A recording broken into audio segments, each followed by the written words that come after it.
presentation will be Defense of Free Banking and Monetary Disequilibrium Theory by Justin Merrill.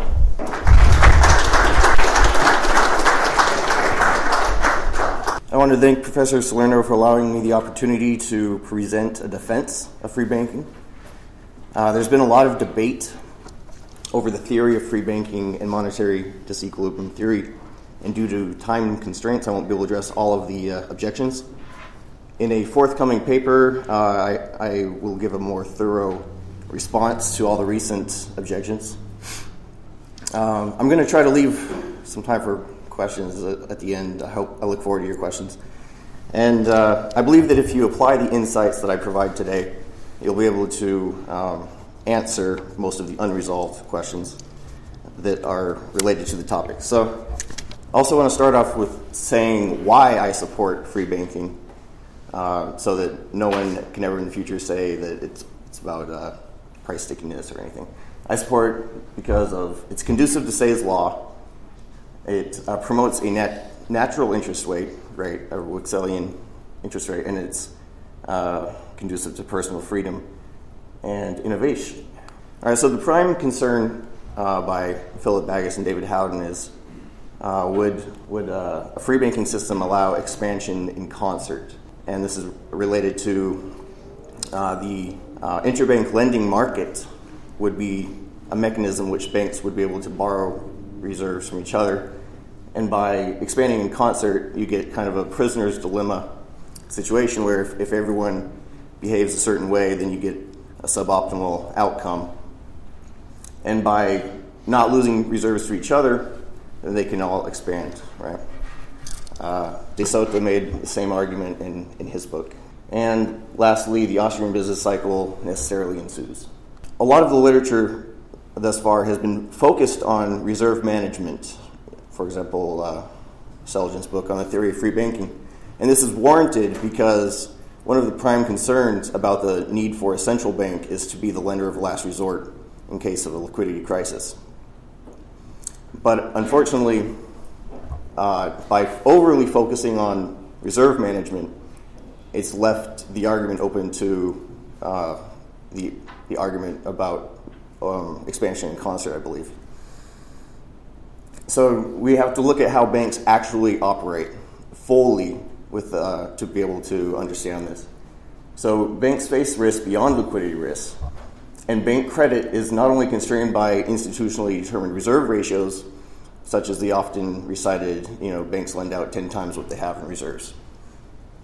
So what actually determines the supply of inside money, that's money created by the banks, is the risk-adjusted net interest margins, capital adequacy, and liquidity.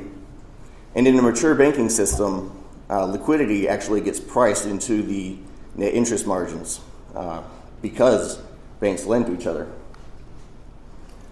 So how banks make profits, their bottom line is determined by interest income from their assets minus net charge-offs and delinquencies for bad debt, plus non-interest income, fees, origination fees, stuff like that.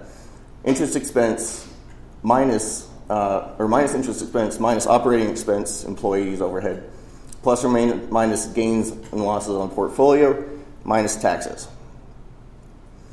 So if you factor out the operating stuff, what you get is the difference between what banks lend at and the rate that they have to borrow at to pay depositors and other sources of funding. And that is your net interest margins. So if we look at, if we expand on this, you get your return on assets minus your net charge-off and delinquency rates, which you could restate as risk to the portfolio, minus your cost of funds, which includes bonds, deposits, and reserves borrowed or lent. Borrowing reserves, you're going to be paying interest. If you have excess reserves, you're going to lend it, add interest, and earn interest, right? So after that, you get your risk-adjusted net interest margins. And we know from Micro 101 that profit maximization occurs when marginal revenue equals marginal cost.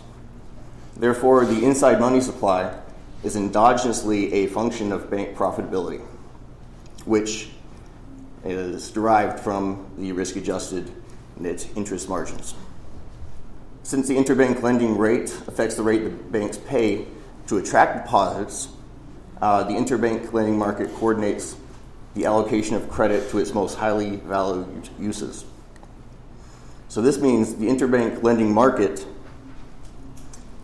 is the price signal that restricts rather than enables excess money creation, unless you have a central bank to manipulate this price signal, in our case, the federal funds rate.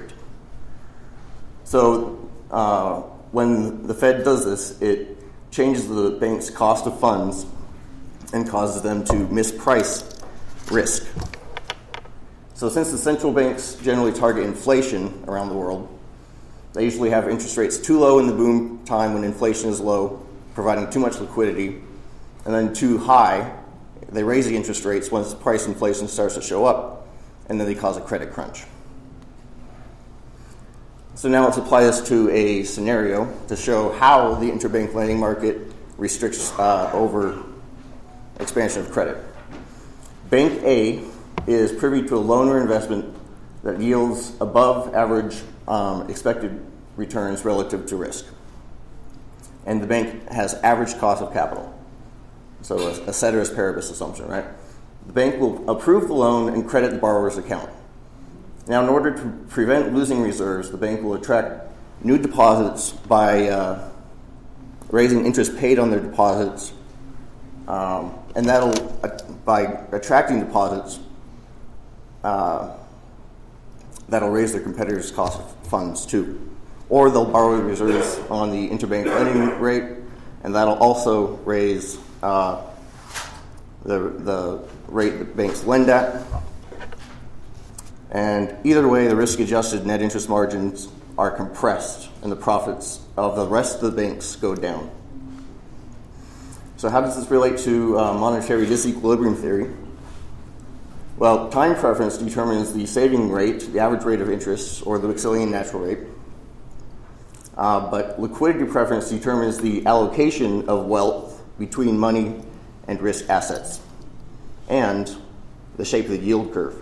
So since banks are involved in maturity transformation and intertemporal markets of the capital,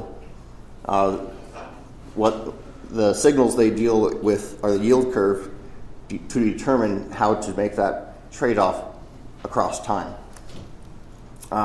So a steep yield curve signals to banks to increase the money supply. So the banks respond to those price signals of the yield curve.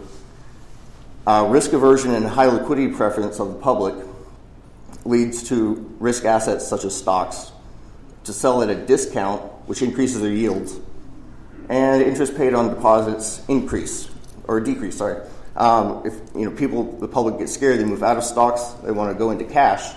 That's going to lower the rate of interest that the banks have to pay to borrow because the public demands more money. They're willing to accept a lower rate of return on their deposits. Banks purchase securities, so when this happens, banks will purchase the securities, the risk assets, and they'll make new loans, which simultaneously creates new deposits, and it returns the asset prices into equilibrium with their yields, and at the same time provides liquidity to satisfy society's preferred allocation of wealth. So, as Austrians, we know time preference determines the rate of interest, which would be the average rate of interest. But liquidity preference has an influence on the yield curve and the differential between money and risk assets. If you're familiar with the CAPM model, the securities market line, which determines if a security has an above expected return or below average return relative to risk, the shape of that, or the slope of that line, would be determined by the liquidity preference of the public, is another way to look at that. All right, so one of the claims is that the demand for money is relatively stable, so you wouldn't have these problems in a free market. You wouldn't have you wouldn't need to have banks to adjust the money supply.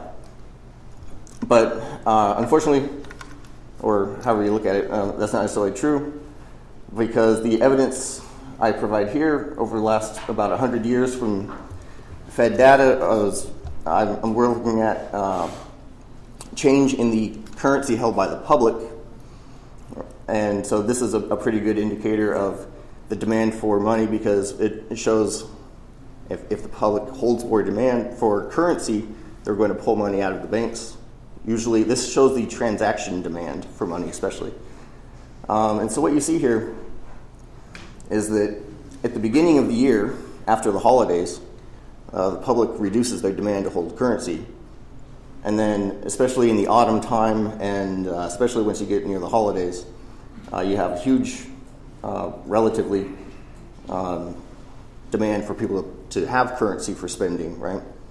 So if you had a fixed supply of money, this would pose a problem, because you'd have, almost a 3.5% change that would fall on a change in the price level in a 2-month period. That's what Selgin is talking about by confusing the entrepreneurs as to whether there's a fall off in demand for their own goods or whether it's economy wide. Either way, they're going to be less profitable, and it's not due to the real economic factors. So I think this really supports the case for free banking and having flexible money supply that responds to market signals. Now, Austrians have gotten some criticism lately over why hasn't there been enough inflation as much as you guys have predicted. So applying this model that I just have presented about risk-adjusted net interest margins determining the money supply, we can look at the Federal Reserve's policy of Operation Twist, and we see how it's keeping the yield curve flat.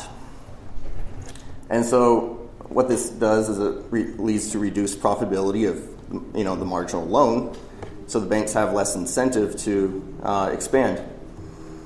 So the Fed's trying to create demand for loans or reinflate the housing bubble by having interest rates low, but the banks, that's not going to incentivize the banks to make those loans at such low interest rates, and that's why only the most creditworthy borrowers are able to get credit right now.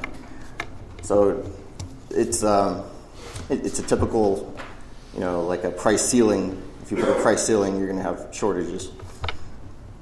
So banks are compensating by increasing their interest income, fees. You've seen, debit card fees go up. You've seen the Federal Reserve, like Bank of America, charge fees just to have an account. They're finding new ways to generate income, since their interest income is reduced right now. And plus you have the interest rate on reserves also reduces the opportunity cost of holding reserves, which effectively reduces net interest margins. So that, I would say, is why we haven't had inflation. And I would say that a good predictor that we probably won't have very high inflation until long-term interest rates go up. I'll say a couple more things. Baggis and Howden talked about how free banking ultimately leads to cartels, and they also talked about how negotiability of reserves is affected by asset prices being inflated due to money being created. I'll address more of these in a forthcoming paper. They mentioned the Panic of 1857, so we take a little closer look at as to whether that really meets the criteria they're discussing. But in regards to their third claim about increased negotiability of reserves, this sounds a little confusing, because reserves are the numeraire as to which all transactions occur, and since money is a unit of account, and it trades with no bid-ask spread. So reserves are always going to have a constant negotiability. I'm a little confused on what they mean by that, but plus, if their concern is really about liquidity, and its relation to flexibility in asset prices of the bank's asset side of the balance sheet, well then banks do have, pretty much what banks do is asset liability management and to manage their liquidity risks over time. So banks have an economic incentive to manage the risks, and they'll hold capital to offset that risk in that situation. I'll leave it there. Okay. Thank you.